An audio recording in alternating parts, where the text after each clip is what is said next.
লক্ষ্মীকান্ত পরিযায়ক শ্রমিক বিজয়ওয়াড়া থেকে আমার সমস্ত পরিযায়ক ভাই শ্রমিকদের কাছে আমি বিশেষভাবে অনুরোধ করছি এই ভিডিওটা একদম নরেন্দ্র মোদীজি এবং আমাদের ভারতের যে रेलवे मिनिस्टर अश्विनी वैष्णव जी काज पर्यंत जेन पहुंचे जाए। मेरे प्यारे प्रधानमंत्री जी श्री नरेंद्र दामोदर दास मोदी जी और अश्विनी वैष्णव जी, आप दोनों से हाथ जोड़ के विनती कर रहा हूं, एक परिযায়ক श्रमिक होने के नाते आपसे बहुत बहुत विनती कर रहा हूं, आप प्लीज कन्याकुमारी से लेकर कश्मीर तक जितने सारे रेलवे के रूट है, हर रूट में 1 से 2 ट्रेन बढ़ा दीजिए। तो चुनाव होने के 20 दिन पहले और चुनाव होने के बाद 20 दिन बाद तक ये ट्रेन चलना चाहिए। स्लीपर क्लास नहीं भी होने से चलेगा, एसी भी नहीं भी होने से चलेगा, सिटिंग चेयर कार होने से भी चलेगा, क्योंकि पश्चिम बंगाल से बहुत सारे परिযায়ক श्रमिक पूरा भारत वर्ष में फैला हुआ है। इन सभी आदमियों ने इन एसआईआर के कारण में वोट प्रदान करने के लिए जो आएगा, बहुत सारे इंसान जो आएगा, बहुत ही तकलीफ होगा। इसीलिए मोदी जी मैं आपको हाथ जोड़ करके विनती कर रहा हूँ, अश्विनी वैष्णव जी आपको भी मैं विनती कर रहा हूँ, प्लीज हर एक रूट में 1 से 2 ट्रेन, हर रूट में 1 से 2 ट्रेन वोट चुनाव होने के पहले 20 दिन और वोट चुनाव के बाद 20 दिन हर रूट में चलाया जाए। परिযায়ক श्रमिक के लिए बहुत सारे शुभकामनाएं हैं आप लोगों को, और अगर ट्रेन फ्री कर दिया तो और भी अच्छा ही होगा। फ्री नहीं भी करने से कम से कम चेयर कार की भी आप लोग सोच के ट्रेन चलाइए। जय श्री राम। নমস্কার বন্ধুরা, সবাইকে শুভ সন্ধ্যা। এই ভিডিওটা আমি বানাচ্ছি আমাদের দেশের প্রধানমন্ত্রী এবং আমাদের দেশের রেলমন্ত্রীর দৃষ্টি আকর্ষণ করার জন্য। তাই সবাইকে বলবো ভিডিওটাকে বেশি বেশি করে শেয়ার করে দাও।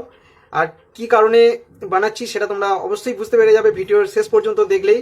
আর ভিডিওটা আমি হিন্দিতে করছি যাতে আমাদের দেশের প্রধানমন্ত্রী এবং রেলমন্ত্রীর দৃষ্টি আকর্ষণ করা যায়।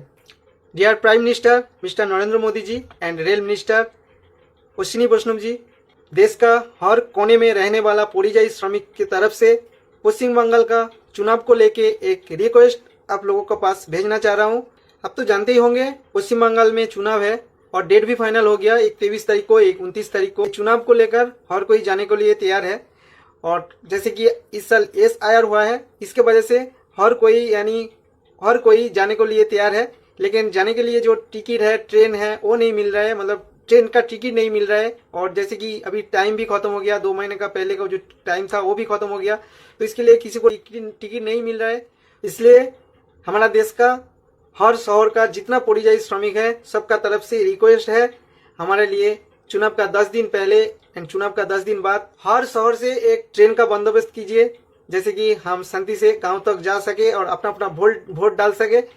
और हमारे लिए एसी भी नहीं चाहिए और स्लीपर भी नहीं होगा तो भी चलेगा, चेयर कार होगा तो चलेगा, खाली एक ट्रेन का बंदोबस्त कीजिए, हर दिन एक ट्रेन दीजिए, जैसे कि हम हर शहर से जा सकते, मतलब जा सके, अपना अपना गांव जा सके और अपना अपना वोट डाल पाए।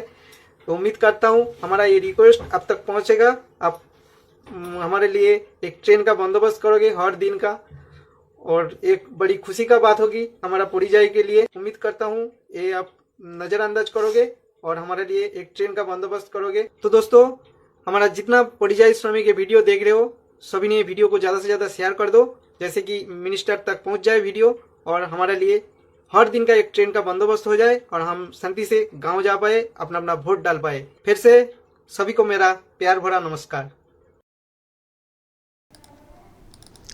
দর্শক, আমি তো দুটো ভিডিও দেখালাম, কিন্তু আমার কাছে আরও সব এসছে।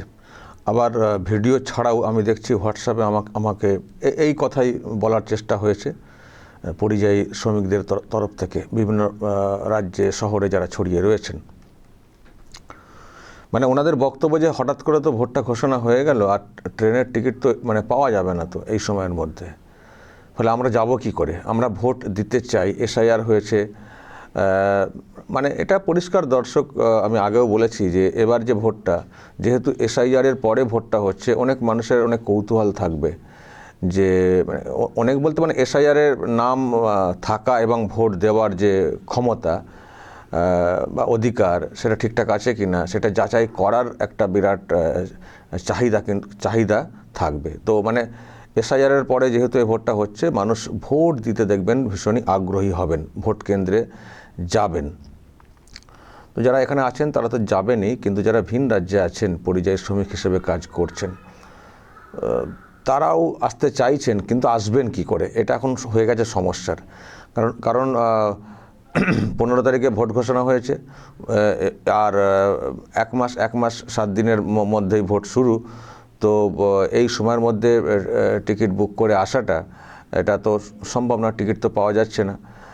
তো অনেক আগে থেকে আরও অনেকে বুক করে রেখেছিলেন না, তারা আসবেন। আর ভোট তো কবে হবে সেটা তো নিশ্চিত করে বেশি আগে থেকে তো বলাও যাচ্ছিল না।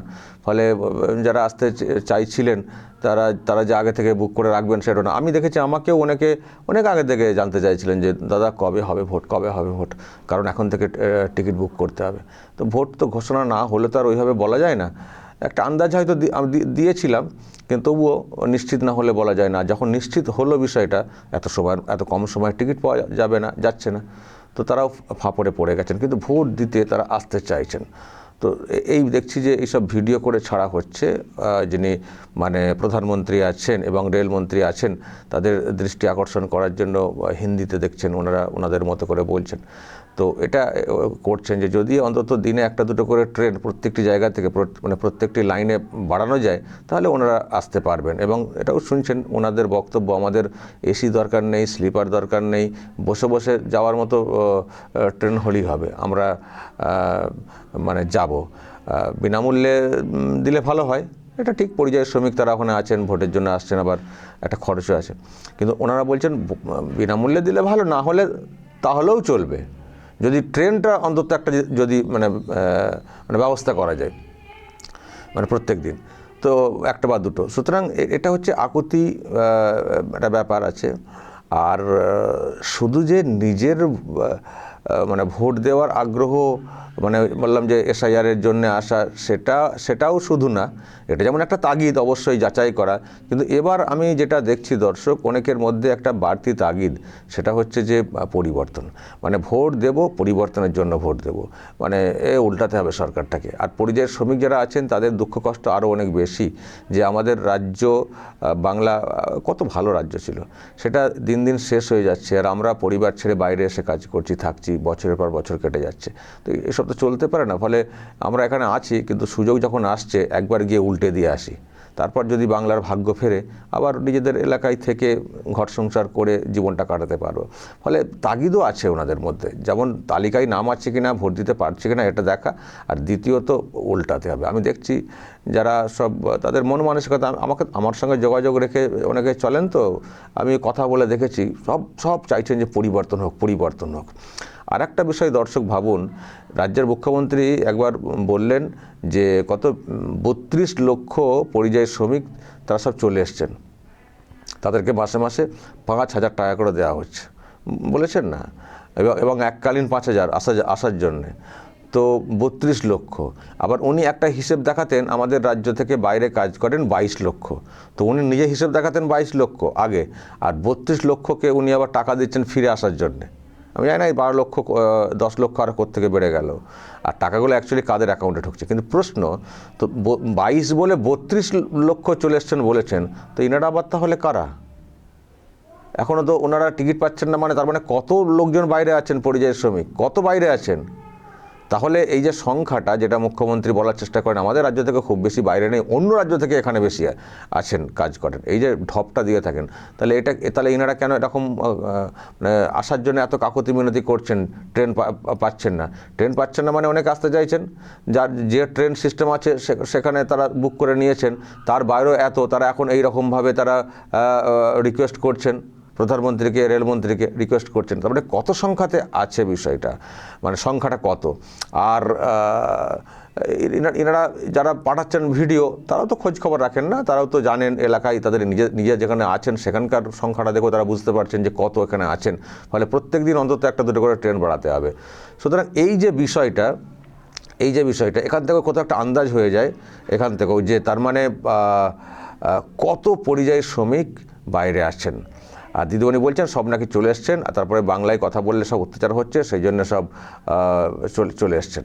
আমি জানি না 32 লক্ষ অত্যাচারের শিকার কোথা থেকে হয়েছেন, কোথা থেকে উনি সংখ্যাটা পেয়েছেন। যেগুলো দেখাচ্ছিলেন তার তো ম্যাক্সিমাম তো ঢপ হিসেবে ধরা পড়ে গেছে। আরামবাগ টিভি কতগুলো ধরিয়ে দিয়েছে।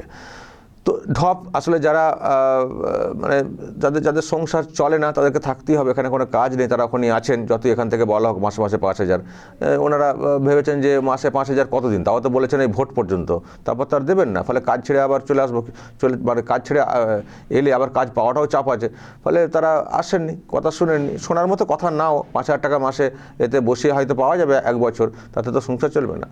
তো আসেননি, ওনারা কাজ করছেন, কিন্তু ভোট যখন চলে এসছে তখন আসতে চাইছেন, কিন্তু আসার জন্য ট্রেন পাচ্ছেন না। তো সেই জন্য এরকম মিনতি করা, আকুতি করা, মানে যদি ট্রেন পার ডে একটু বৃদ্ধি করা যায় যাতে আমরা আসতে পারি। তো যাই হোক দর্শক, ওনারা যখন এই প্রয়াস চালাচ্ছেন, প্রধানমন্ত্রী এবং রেলমন্ত্রীর দৃষ্টি আকর্ষণ করার জন্য ভিডিও করে ছাড়ছেন, আমারও কোথাও মনে হলো, আমাকে যেহেতু পাঠানো হয়েছে, যে এটা একটু আমিও আমার এতে পোস্ট করে দিই, যাতে যদি সত্যিই পৌঁছায় আর কি।